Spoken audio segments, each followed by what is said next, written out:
नमस्कार दोस्तों, स्वागत है आपका अपने चैनल मिस्टर एसवी कॉलेज पर। जहां दोस्तों एक बहुत ही महत्वपूर्ण अपडेट आज देखने में आ रही है। बता दें आप लोगों को दोस्तों, यहां पर चुनावी साल में नाराज चल रहे कर्मचारियों को मनाएगी सरकार। जी हां, सरकार कर्मचारियों को मनाने की तैयारी कर रही है। जो भी आंदोलन चल रहा है दोस्तों, जो भी आप लोगों ने ज्ञापन भेजे हैं अपने अधिकारियों को और साथ में मंत्रियों विधायकों को, उन सभी ज्ञापनों पर विचार चल रहा है। बता दें सीएमओ कार्यालय में। जी हां, मांगों पर दूसरे राज्यों से तुलना कर अध्ययन में जुटे सीएमओ के अफसर। तो भाई जितनी भी मांगे आप लोगों ने भेजी है उन पर विचार विमर्श चल रहा है और दूसरे राज्यों में उन मांगों पर क्या सुविधाएं मिल रही है, क्या काम कर रहे हैं दूसरे राज्य, उन सभी पर भी विचार विमर्श तुलनात्मक यानी कि तुलना की जा रही है। दूसरे क्या दे रहे हैं, हम क्या दे सकते हैं। ठीक है, तो यहां पर देखिए क्या कुछ बताया गया है। जल्द ही लोकसभा और विधानसभा चुनाव होने वाले हैं हरियाणा में। जैसा कि आप लोगों को पता है, विधानसभा और लोकसभा चुनाव लगभग एक समय पर ही होते हैं। तो साल भर में दोनों चुनाव होने से सरकार से नाराज चल रहे कर्मचारी दोस्तों जो है उनको मनाने पर सरकार अब ध्यान दे रही है। अब सरकार उनके आंदोलन को खत्म करा के राजी करने की तैयारी में है। इसकी जिम्मेदारी सीएमओ के अफसरों को दे दी गई है। वार्ताएं, ज्ञापन आदि के जरिए सरकार तक पहुंची कर्मचारियों की मांगों का अफसरों ने अध्ययन करना शुरू कर दिया है।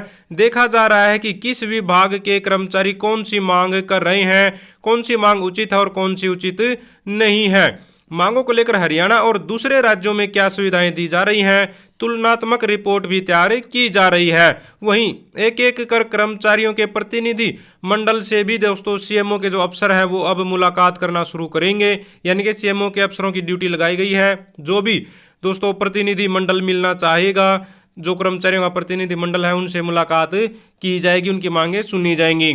बता दें आप लोगों को दोस्तों, प्रदेश में 2.81 लाख के करीब नियमित यानी कि पक्के कर्मचारी हैं और करीब 1 लाख से ज्यादा अनियमित यानी कि कच्चे कर्मचारी काम कर रहे हैं, जो चुनाव से पहले हवा बनाने और बिगाड़ने में अहम रोल अदा कर सकते हैं। अब इनका पड़ाव मंत्रियों के आवास तक पहुंच रहा है, विधायकों के आवास तक, और सांसदों को ज्ञापन दिए जा रहे हैं। तो अब सरकार पर असर होना स्टार्ट दिख रहा है। यहाँ पर बता दें आप लोगों को, भाई कर्मचारी बड़ी संख्या में प्रदर्शन कर रहे हैं।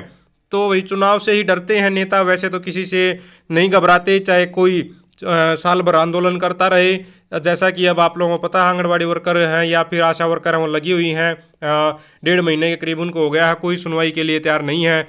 लेकिन जैसे ही चुनाव नज़दीक आते हैं तो फिर इनको भी एहसास होता है कि हाँ, इन्हें भी कुर्सी की दोबारा से ज़रूरत है, इन्हें भी अपनी सुविधाएं प्यारी लगती हैं। लेकिन जब तक सत्ता में होते हैं आराम से, तब तक कर्मचारियों को सुविधा देने के पक्ष में काम नहीं करते हैं। तो अब देखते हैं क्या कुछ रहेगा। चुनावी साल है तो आने वाला समय तो सरकार क्या कुछ कच्चे कर्मचारी या फिर पक्के कर्मचारी अपने इनको देने जा रही है। इस पर काम तो जिस तरह से कह सकते हैं, जैसा कि रिपोर्ट आ रही है, भाई काम तो शुरू कर दिया है हरियाणा सरकार ने।